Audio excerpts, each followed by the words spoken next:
వార్తలు నేటి SLN news ప్రేక్షకులకు నమస్కారం. నేటి వార్తలకు స్వాగతం.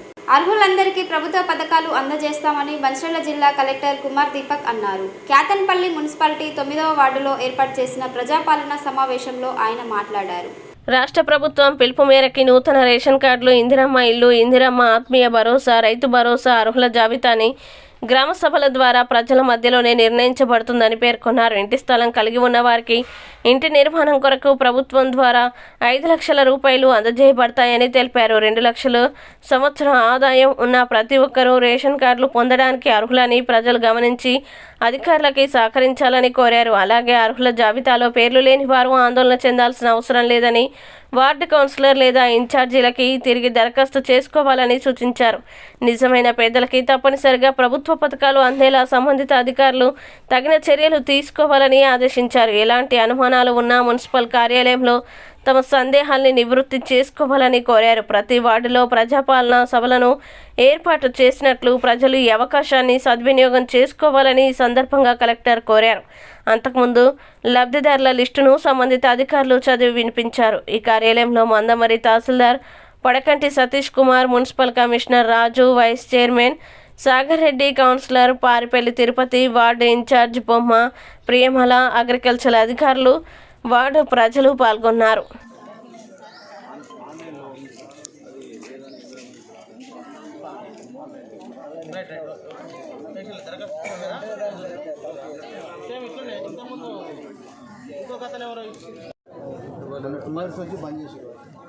ఒకసారి మున్సిపాలిటీ అయింది అంటే బంద్ అయిపోతుంది.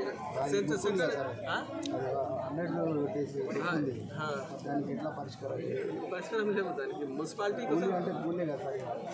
అర్థమైంది అండి. కానీ ఇది పథకాలు ఏమైనా ఎవరికి ఎలిజిబిలిటీ ఉన్నాయి, క్లియర్గా రాసి ఉన్నాయండి.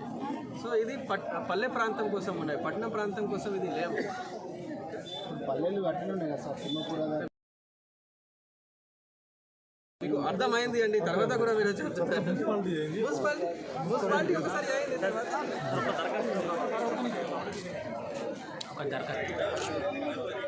Okay sir. ఏమరా సార్ అసలు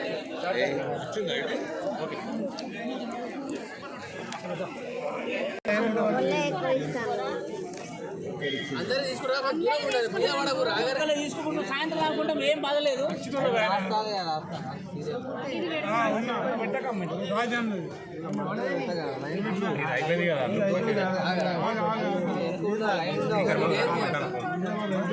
రేషన్ కార్డు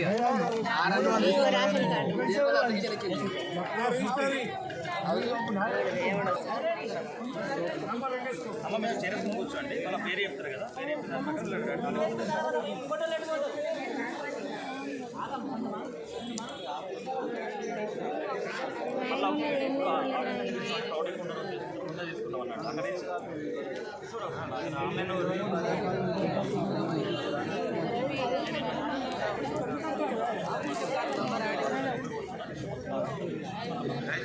సాగు యోగ్య భూమికి రైతు భరోసా వస్తుంది. అంటే ఏమైనా నాన్ అగ్రికల్చర్ ల్యాండ్ అయిపోయింది, నాలా అయిపోయింది, లేఅవుట్ అయిపోయింది, అథరైజ్ అన్అథరైజ్ కమర్షియల్ యాక్టివిటీ జరుగుతున్నాయి, వాళ్ళకి రాకుండా మిగతా సాగు యోగ్య భూమి ఏమైనా మన దగ్గర డిజిటల్ సైన్ పుస్తకాలు ఉన్నాయి, వాళ్ళకి రైతు భరోసా వస్తుంది. సో ఇప్పుడు ఏఈఓ గారు చెప్పారు క్లియర్గా ఎవరెవరికి రైతు భరోసా రాదు, వాళ్ళకి ఎందుకు రాదు, దానికి సంబంధించిన డీటెయిల్స్ మన దగ్గర ఉన్నాయి. నాలా కన్వర్జన్ అయింది, ల్యాండ్ ఎక్విజిషన్లో ల్యాండ్ పోయింది, ఆర్ కమర్షియల్ యాక్టివిటీ నడుస్తున్నాయి, లేఅవుట్ అయిపోయింది, ఇల్లు కట్టించుడు. సో అట్లా భూమికి రైతు భరోసా రాకుండా మిగతా అన్ని భూమికి రైతు భరోసా వస్తుంది. దానిలో కూడా ఏమైనా తప్పు కనిపిస్తుంది అంటే మీరు అప్లికేషన్ ఇవ్వండి, మళ్ళీ రీఎన్క్వైరీ చేసేసి ఇన్ఫార్మ్ చేయగలుగుతాము మీకు వస్తుందా లేదా. ఎంక్వైరీలో ఎలిజిబుల్ ఉంటుంది అంటే అందరికీ 100% వస్తుంది. ఇందిరమ్మ ఆత్మీయ భరోసా సంబంధించిన ఉన్నాయి, కానీ ఇది గ్రామీణ ప్రాంతం కోసం మాత్రమే ఉన్నాయి. నెక్స్ట్ ఇందిరమ్మ ఇల్లు పథకాలు. ఇందిరమ్మ ఇల్లు పథకాల్లో 2 రకాల ఉంటుంది. ఒకడు ఇల్లు లేవు, జాగా ఉన్నాయి, ఇల్లు కట్టుకోవడానికి 5 లక్షల రాష్ట్ర ప్రభుత్వం నుంచి వస్తుంది. ఇంకా కొందరు ఇల్లు లేవు, జాగా లేవు, 2 లేవు. సో 2 లిస్ట్ ప్రిపేర్ అయింది, అర్హత ఉన్న వాళ్ళకి అది ఇక్కడ వస్తుంది. వాళ్ళు చెప్పారు మన ఇందిరమ్మ ఇల్లు సంబంధించిన లిస్టులో పేరు ఎలా వచ్చింది అంటే 2023లో కొత్త రాష్ట్ర ప్రభుత్వం ఏర్పాటు అయిపోయిన తర్వాత ఒక ప్రజాపాలన నిర్వహించి అందరితోటి దరఖాస్తు తీసుకొని దానికి డిజిటలైజేషన్ జరిగింది. దానికి ఉన్న పేర్స్ అన్నిటికీ ఎంక్వైరీ చేసేసి ఇక్కడ వచ్చినాయి. దానిలో ఎవరికి ఏమైనా మిస్ అయింది, ఆ టైంకి దరఖాస్తు ఇవ్వలేకపోయారు, ఆర్ దరఖాస్తు ఇచ్చారు డిజిటైజ్ కాలేదు, దరఖాస్తు ఇచ్చారు ఎంక్వైరీ చేసిన టైంలో వాళ్ళకి అసలు ఫోన్ కనెక్ట్ కావట్లేదు, లేదు అంటే ఎక్కడ ఉన్నారు మనకి తెలియదు, అడిగితే ఇక్కడ లేరు, కిరాయిలో ఉన్నారు, వెళ్ళిపోయారు, అట్లా అయిన వాళ్ళకి మళ్ళీ పేరు మిస్ అవుతుంది. సో అట్లా ఉన్న వాళ్ళు ఇప్పుడు ఎవరైనా ఎలిజిబుల్ ఉన్నారు అంటే మనకి ఇప్పుడు ఎలిజిబుల్ ఉన్నారా అనేది మనకు తెలియదు. ఎంక్వైరీ చేసిన తర్వాత కూడా చుట్టుపక్కల వాళ్ళ నుంచి మాత్రమే అడిగి, మీతోటి అడిగి మాత్రమే ఎలిజిబుల్ డిసైడ్ చేస్తాను. ఇప్పుడు కూడా నేను కొన్ని ప్లేస్లో మాట్లాడాను. సో ఇక్కడ ఇల్లు లేవు కానీ ఊర్లో ఇల్లు ఉన్నాయి అంటే మీకే తెలుసు మనం ఏం చేస్తాము, దానిలో ఏం ఎక్కువ చేయము. ఇక్కడ అడిగి కానీ కొంతమంది చుట్టుపక్కల వాళ్ళు మళ్ళీ చెప్తారు మనకి ఇట్లా ఉన్నాయి. సో మీరు కొంచెం ఆనెస్ట్గా చెప్పాల్సింది, ఇల్లు లేని వాళ్ళకి ఎలిజిబుల్ వాళ్ళకి పక్కా ఇల్లు వస్తుంది. ఇల్లు ఉన్న వాళ్ళు అనవసరంగా అడగండి. కొంతమంది 2009-10లో ఇందిరమ్మ ఇల్లు కింద ఇల్లు కట్టారు, మంచిగా ఉన్నాయి, దానికి కూల్చేసి కొత్త కట్టుకోవడానికి ఇప్పుడు అవకాశం లేవు. ఆ ఇల్లు ఎప్పుడైనా ఖరాబ్ అయిపోతుంది, ఆ టైంకి మళ్ళీ వస్తుంది. ఇది నిరంతరం ప్రక్రియ, ఇది ఒకసారి వచ్చిన తర్వాత మళ్ళీ రాదు, అట్లా ఎలాంటిగా లేవు. సంవత్సరంకి టార్గెట్ ఉన్నాయి. అండ్ పూరెస్ట్ ఆఫ్ పూర్ ఒక కచ్చా హౌస్ ఉన్నాయి, దానిలో 6 members 7 members ఉంటున్నారు అంటే వాళ్ళకి ఫస్ట్ ఇల్లు రావాలి, దాని తర్వాత రేకుల్ సెట్, అట్లా ఒక ప్రయారిటీ ప్రిపేర్ చేసేసి మీ అందరితోటి డిస్కషన్ చేసేసి ఫైనల్గా ఈ లిస్ట్ ఫైనలైజ్ అవుతుంది. సో ఎవరికి పేరు ఏమైనా మిస్ అయింది మీకు తెలుసు అంటే నేను ఎలిజిబుల్ ఉన్నాను అంటే మీరు దరఖాస్తు పెట్టండి, దానికి కూడా ఎంక్వైరీ చేసేసి సాఫ్ట్వేర్లో ఎంట్రీ చేయడం జరుగుతుంది. సేమ్గా రేషన్ కార్డు సంబంధించిన కూడా రేషన్ కార్డులో పట్టణం ప్రాంతంలో కుటుంబ ఆదాయం 2 లక్షల లోపు ఉంటుంది అంటే రేషన్ కార్డు వస్తుంది. ఈ 2 లక్షల లోపు ఉందా లేవా మీకే తెలుసు, మనం ఎంక్వైరీ చేస్తున్నాం, అడుగుతున్నాము, చూస్తే తెలుస్తుంది 2 లక్షల లోపు ఉందా 2 లక్షల పైన ఉన్నాయి. సో కాబట్టి మనకి కరెక్ట్గా ఇవ్వాలి. మీ అంచనా పరంగా మీరు ఎలిజిబుల్ ఉన్నారు అంటే మీరు అప్లై చేయండి. మీ అంచనా పరంగా మీరు ఇన్ఎలిజిబుల్ ఉన్నారు తర్వాత ఇన్సిస్ట్ చేయకండి. ఎందుకు, పేదల ప్రజల కోసం గవర్నమెంట్కి ఏమైనా డబ్బు ఉన్నాయి దానికి వాడితే మంచిగా ఉంటుంది. ఎవరైనా ఎక్కువ ఆదాయం ఉన్నాయి వాళ్ళు అడగండి. ఇంకా ఒకటి, ఈ అడిషన్ మెంబర్స్కి ఆల్రెడీ మీ సేవలో అప్లై చేసి ఉన్నారు. నేను చెప్తున్నాను ఎక్కడ నుంచి లిస్ట్ వచ్చినాయి. కొన్ని లిస్ట్ మనకి ఈ సోషియో ఎకనామిక్ కాస్ట్ సర్వే జరిగింది, దాని నుంచి కూడా ఒక లిస్ట్ వచ్చినాయి. లాస్ట్ ఇయర్ ప్రజాపాలన టైంలో కూడా తెల్ల పేపర్ మీద అప్లికేషన్ ఇచ్చి ఉన్నారు. మంచిర్యాల జిల్లా హాజీపూర్ మండలం నమ్నూరు గ్రామ పంచాయతీలో ఉద్యోగులు అత్యుత్సాహం ప్రదర్శించారు. నమ్నూరు గ్రామానికి చెందిన 15 మంది వృద్ధులకు ఇవ్వాల్సిన పింఛన్లు కోతలు పెట్టి ఇంటి పన్నును బలవంతంగా వసూలు చేశారని బాధిత వృద్ధులు ఆగ్రహం వ్యక్తం చేశారు. ఈ సందర్భంగా పెన్షన్ లబ్ధిదారులు మాట్లాడుతూ తాము ఇంటి పన్ను కట్టాల్సి ఉండగా డబ్బులు లేకపోవడంతో ఇంటి పన్ను కట్టలేదన్నారు. గ్రామ పంచాయతీ అధికారులు తమ పెన్షన్ డబ్బుల్ని డ్రా చేపించి ఇంటి పన్ను జమ చేశారని ఆవేదన వ్యక్తం చేశారు. తాము పండుగ వస్తుందని ఒక 500 రూపాయలు ఇమ్మని బ్రతిమాలాడినా తమ ఏడుపును కూడా పట్టించుకోలేదన్నారు. పన్నులు డ్రా చేసుకున్న అధికారులపై వెంటనే చర్యలు తీసుకోవాలని, ఇంటి పన్ను ఇతర కారణాలు చెప్పి పెన్షన్లు ఆపకుండా తమకు అందించాలని కోరారు. మీడియాలో కథనాలు ప్రచారం కావడంతో డిఆర్డీఓ పీడీ కిషన్ పంచాయతీకి చేరుకొని విచారణ చేపట్టారు. పెన్షన్ పేరుతో ఇంటి ట్యాక్సులు వసూలు చేసిన అధికారులపై చర్యలు తీసుకుంటామని తెలిపారు.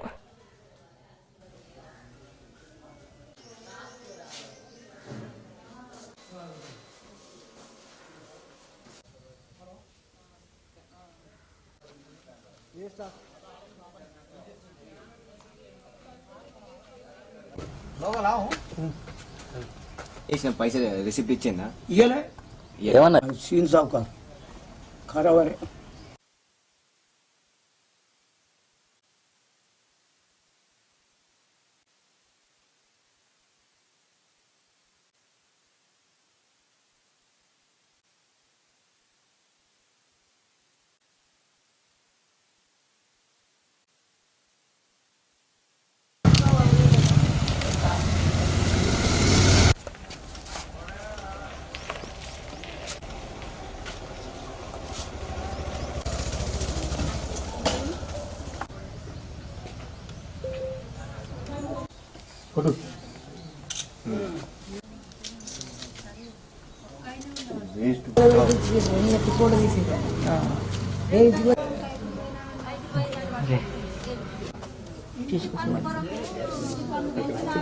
అట్నే ఉందమ్మా.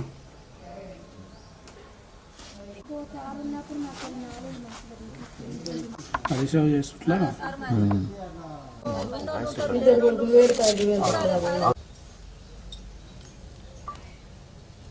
లోకసుక్కమ్మ నలుగురిలో చీడికి వచ్చినాం. గదే ఇల్లు పనులు కొరకు వచ్చారు. పైసలకి కట్టలే, కట్టక ఇల్లు ఆపుకున్నారు. సార్ కారు వచ్చి ఆపిండు 2 మేడం ఆపమల్ల ఆయన ఆపు ఉండొచ్చు. ఇక అదే 2,500 ఇవన్నీ ఇలా పిల్లున్నది కదా బయలు పడబెట్టినా అది పండుగ వస్తుంది సీనాలు ఒక 500 అంటే 2,000 అట్టే కడిగి చేసుకున్నాడు. ఇక దండం పెట్టిన ఇవ్వలేదు, పెన్షన్ ఇవ్వలేదు. 6,000 ఒక ఇల్లుకు. ఈ ఇల్లు కట్టినాం 5,000. ఇంకా నా ఇల్లు కట్టక ఇక ఇల్లు కడిగి చేస్తాడు. కడిగేకంటే ఇంట్లో లేడు, అలా లేదు కడిగేసుడు అన్ని అందరికి కడిగేసుడు అంటాడు. ఏమి లేదు దానికి ఊటికి లేని దానికి అట్లా పోత పెట్టుకుని ఇట్లా బతుకుడు సార్ మేము. నీకు ఈ కళ్ళు కనిపించక నేను చీరలలో పోతానా, నాకు 500 అన్నీయే చీరలు 500 అన్నీయే అంటే లేదు నేను 500 కూడా ఇవ్వాలన్నాడు. మొత్తం 2,000 అట్టే కట్ చేసుకున్నాడు. ఇల్లు పనులు కట్టాము మేము, కట్టకపోతే ఎడిపోతాయి వెనక ముందు బలవంతంగా తీస్తారు వరాలు. బలవంతంగా చేసి నన్ను ఇట్లా మోసం చేసారు. ఇప్పుడు ఇల్లు పనులు కడితే కట్టినట్టు మేము గిట్ట ఈ ఇల్లు కట్టినాం, ఈ ఇల్లు కట్టలేదు అంతే. ఇయ్యలే సార్ మేము ఇచ్చిప్పుడు దాకా మేము ఎందుకు ఇచ్చినాము, మునుపు తెచ్చుకొని ఇంటికే తెచ్చుకొని మేము ఇంట్లో ఖర్చు పెట్టుకుంటే ఇంటి పుడతా మేము ఇస్తాం. కాలకు పండుగ వచ్చే పండుగ ఉందని మేము ఇస్తామా? వాళ్ళే ఒక అడుగు చేసుకున్నారు. ఇట్లయితే కావాలా ఇంట్లో వస్తానని మేడం చెప్పింది. ఆ సౌకర్యం రాసిండు.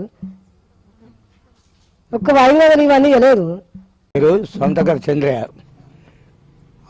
పెంచిని 2,000 వస్తే వెళ్ళి సావుకారు జేబులో పెట్టినాం 1000 రూపాయలు కరావారి. ఆయన అడిగిన కట్టరు అన్నాడు. అంటే 1000 నాకు మందులో లేవు, 1000 ఉంచుకొని 1000 జేబులో పెట్టినా. ఒక గంట అడుగుతానే ఇచ్చినాను, లేకపోతే బాగా బలిచిస్తాను నేనే ఇస్తా కథ నాకు తెలియదు కదా. అందుకే ఆయన జేబులో పెట్టుకున్నాడు. కట్టాలి ఇల్లు పన్ను కట్టాలి కానీ మీకే మంచిదని ఇంటికి వచ్చింది, ఇక్కడికి వచ్చింది మేడం, ఇక్కడికి వచ్చింది చూసింది. ఇల్లు కట్టుకుంటావు చంద్ర అంటే నేను కట్ట జాగా ఉన్నాయి కానీ కట్ట అన్నా. నీ పెంచిన వస్తుందిగా ఇవి అన్నారు. ఇంకా నేనేం చేయాలి, పెంచిన వస్తుందిగా ఇవి నువ్వు తాపుకు నువ్వు అట్ట కూడా నా తాపుకు వేసి తీసుకో. లేదు ఇప్పుడే కావాలన్నారు. ఈ కారావారికి ఇచ్చిన నేను కారావారికి ఇచ్చిన పైసలు ఇస్తే జోలు పెట్టుకున్నాడు. నాది ఎంత లేదు సార్, నాది ఎంత పాతది నమ్మను మాది. అక్కడికి వెళ్ళి పాత రసీదులు ఉన్నాయి ఇచ్చిన చింపేది 40 అన్నారు. ఇక్కడ కొత్త ప్లేట్ అక్కడ భూమి ఉంది కదా నాది ఇల్లాడు దాకా, ఇక్కడ 40 అన్నాడు. ఇక్కడ కట్టిన కాడికి వెళ్ళి ఇదే ఫస్ట్ ఇల్లు పన్ను నన్ను అడిగింది. ఇంతకుముందు అడిగితే నేను ఇచ్చేత్తు నాకేం కాదు. పైసలు ముట్టాక నీకు ఇయ్య, ముట్టిందంటే అప్పుడు నీకు ఈ రీచిట్ ఇస్తా అన్నాడు. ఇంకెంత ముట్టా చెప్పలే, నువ్వు కట్టుకుంటారా అన్నాడు. ఇల్లుకు 6,000 చెప్పిండు. 6,000 అంటే ఈ నెల అయితే 2 నెలలు కట్టినట్టు నేను ఒకంత ఇవ్వలే, రసీదు ఇవ్వలే, కాగితం ఇవ్వలే, నాకు ఇవ్వలే. నాకెందుకు ఇచ్చాను నేను అత్తపా ఇప్పుడు అన్నా బలి ఉన్నాడు కోటాయనే. అయితే కడతా అంటే నా దగ్గర ఇప్పుడు లేవు, పైసలు కట్టాలంటే నీకు ఇల్లు పన్నుకి ఇంత వచ్చిందని చెప్పాను. ఎంత అంటే లెక్క చేయమంటే 6,000 అని చెప్పాను. 6,000 అంటే మరి ఇప్పుడు కట్టాను నేను టాప్కు 1000 తీసుకో ఇస్తా, టాప్కు 1000 తీసుకుంటే ఇస్తా.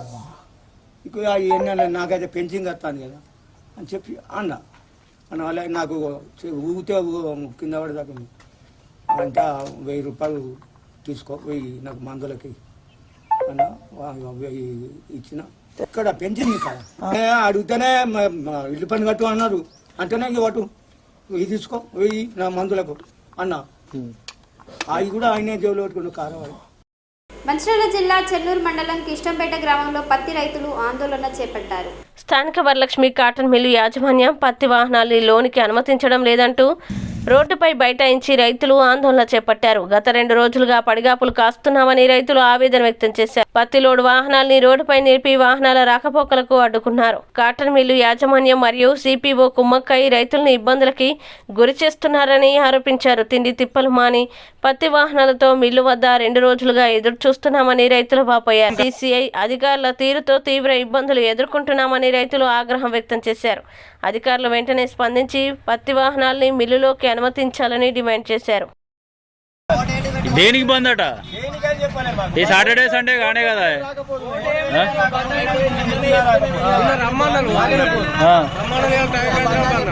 నోటీస్ కూడా పెట్టలేదా? నోటీసు కూడా లేదు మాకు.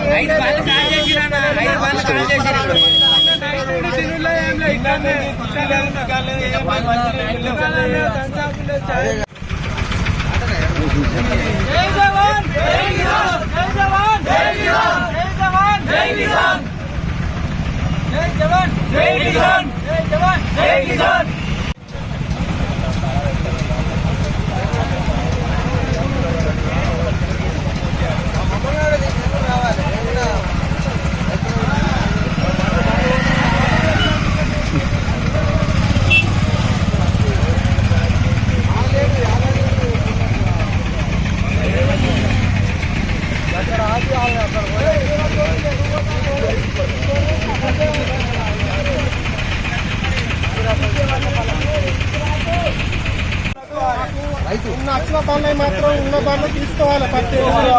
ఇప్పుడు మేము ఎక్కడికి పోయినా కానీ ఎవరు తీసుకుంటారు? నిన్న చెప్తే మేము రాకపోదు లేకుండా గోడు పెట్టకుండా ఇట్లా బండి నిర్లక్ష్యం చేసి బండి ఆపుతున్నారు.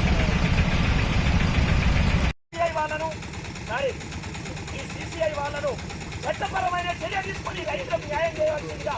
ఏంటి సార్ ఎందుకు కొన్నారంటే మేము గుణమని ఇదే కాలం లేదు సమాధానం చెప్పుకుంటూ వెళ్ళిపోతాం. ఇది ఎంతవరకు కరెక్ట్ అనేది మార్కెట్ కమిటీ చైర్మన్ ఇప్పటికి 20 సార్లు మార్కెట్ కమిటీ ఉన్నాయి, కడ్డేపల్లి వాళ్ళు ఉన్నాయి, వేమనపల్లి వాళ్ళు ఉన్నాయి, కోటపల్లి ఉన్నాయి, ఇష్టంపేట వాళ్ళు ఉన్నాయి. అయినా ఇప్పటి వరకు వచ్చి తీసుకుంటాము అనే భావన సిపిఓ దగ్గర లేదు. Market committee chairman market committee జై జవాన్ జై కిసాన్ జై జవాన్ జై కిసాన్.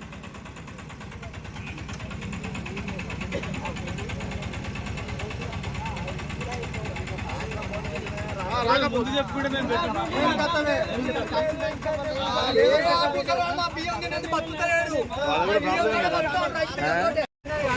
నిన్న 5,000 ఇచ్చి కిరా చేసిన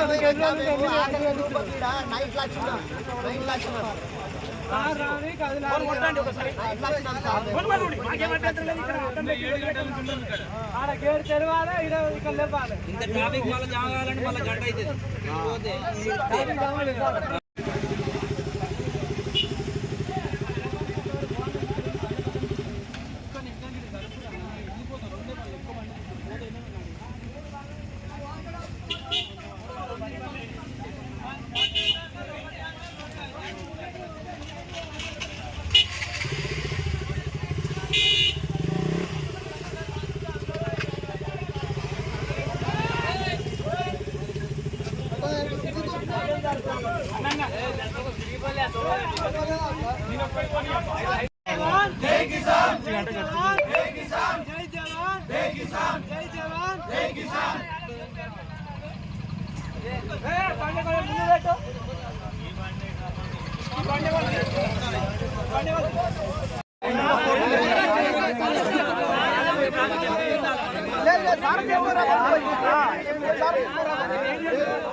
మంచిర్యాల డిస్ట్రిక్ట్ భీమిని మండల్ గ్రామం వీగాం నుండి వచ్చినాం. నిన్న సాయంత్రం 7 గంటలకు ఒక నోటీస్ బోర్డు కూడా ఈ రోజు ఇక్కడ పెట్టకుండా మా బండ్లు ఎదుగుంటలేదు. నిన్న సాయంత్రం నుండి ఇవాళ మేము పోయి అడగడానికి పోతే మా మీద ఒక్కరు కూడా రెస్పాన్స్ ఏమి ఇస్తలేదు.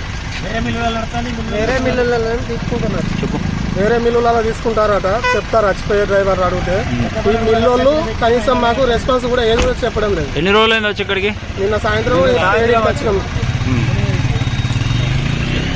మంచిర్యాల జిల్లా జైపూర్ మండలంలోని కుందారం గ్రామ పంచాయతీలో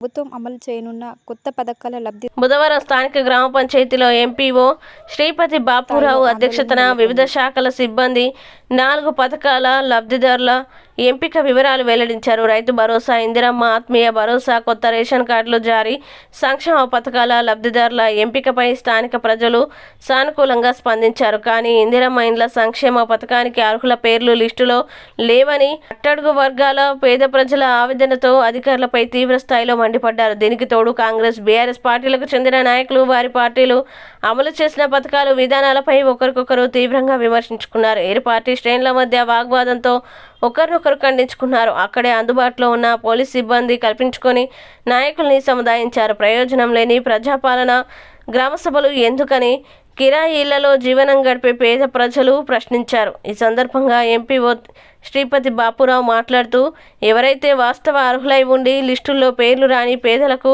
వారు ఏ పథకానికి అర్హులో సంబంధిత వివరాలతో ఫామ్ నింపి ఇచ్చే సేవను స్థానిక నాయకులు చేపట్టాలని విజ్ఞప్తి చేశారు.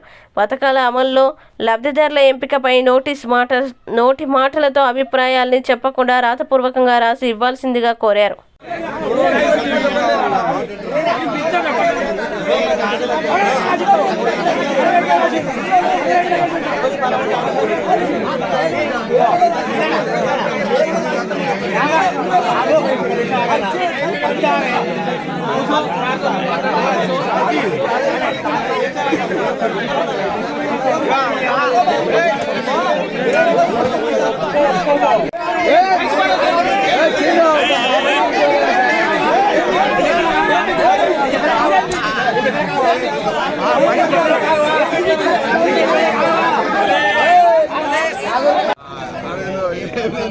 అన్నప్పుడు ఆడ పక్క రావాలి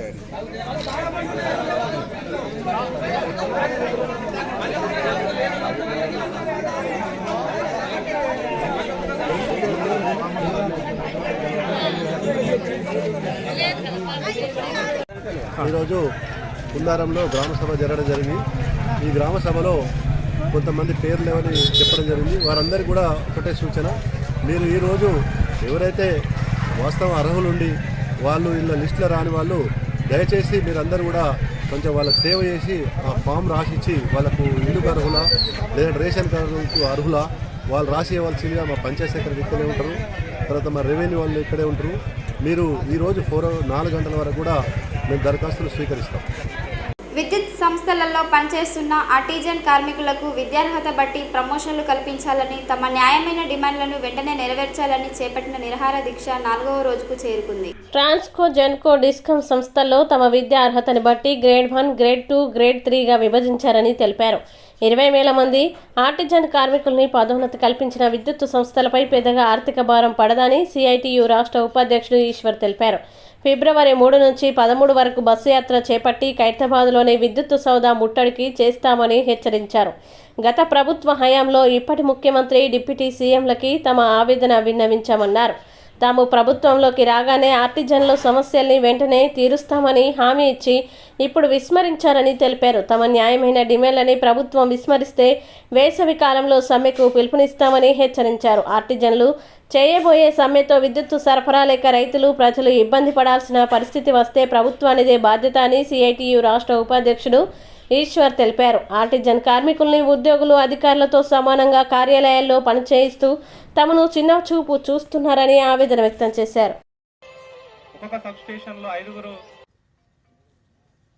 గత 4 రోజులుగా చేస్తున్నటువంటి మీ నిరాదీక్ష ఐక్యతతోటి ముందుకు తీసుకెళ్తారు. సబ్ స్టేషన్ ఆపరేటర్లు అందరూ కూడా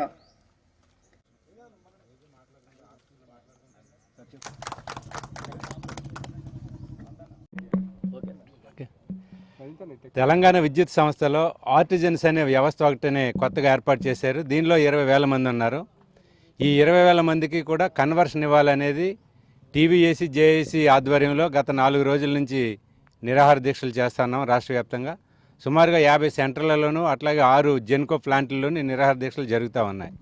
ఈ నిరాహార దీక్షలు అయిపోయిన తర్వాత ఫిబ్రవరి 3 నుంచి 13వ తారీఖు వరకు ఉమ్మడి జిల్లాల ప్రాతిపదిక మీద బస్సు యాత్ర చేయబోతా ఉన్నాం. ఆ తర్వాత 20వ తారీఖున చెలో విద్యుత్ సౌద, ఫిబ్రవరి 20వ తారీఖున చెలో విద్యుత్ సౌద చేయబోతా ఉన్నాం.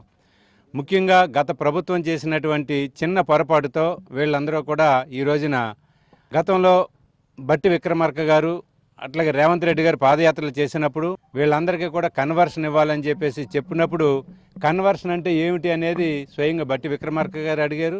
నేనే రేవంత్ రెడ్డి గారి ఇంటి దగ్గర కూడా చెప్పాను.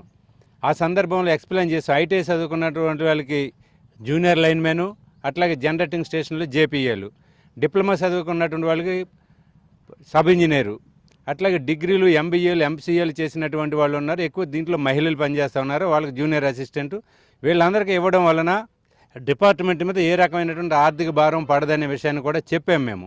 మా ప్రభుత్వాన్ని అధికారంలోకి తీసుకురండి, మీరు ఖచ్చితంగా మీ సమస్యను పరిష్కారం చేస్తామని చెప్పారు. అనుకున్న ప్రకారంగానే కాంగ్రెస్ ప్రభుత్వం అధికారంలోకి వచ్చింది. వచ్చి కూడా సంవత్సరం దాటింది. ఇంతవరకు మా ఆర్టిజన్ సమస్య మీద ఏ రకమైన చర్చ జరగడం లేదు. ఈ రోజున రాష్ట్ర ప్రభుత్వం అధికారంలోకి వచ్చిందంటే ఒకటే రైతులకు విద్యుత్తును కొనసాగించడం, 2 గృహజ్యోతి పథకాన్ని అమలు చేయటం. ఈ రెండింటిలోనూ కూడా మా ఆర్టిజన్స్ పాత్ర చాలా కీలకమైంది. కరెంటు ఉత్పత్తి అయ్యే జనరేటింగ్ స్టేషన్స్ కేటీపీపీ కానీ కేటీపీఎస్ కానీ నాగార్జున సాగర్ శ్రీశైలంలో మా ఆర్టిజన్సే ఉన్నారు. వాళ్ళే విద్యుత్తును ఉత్పత్తి కూడా చేస్తూ ఉన్నారు.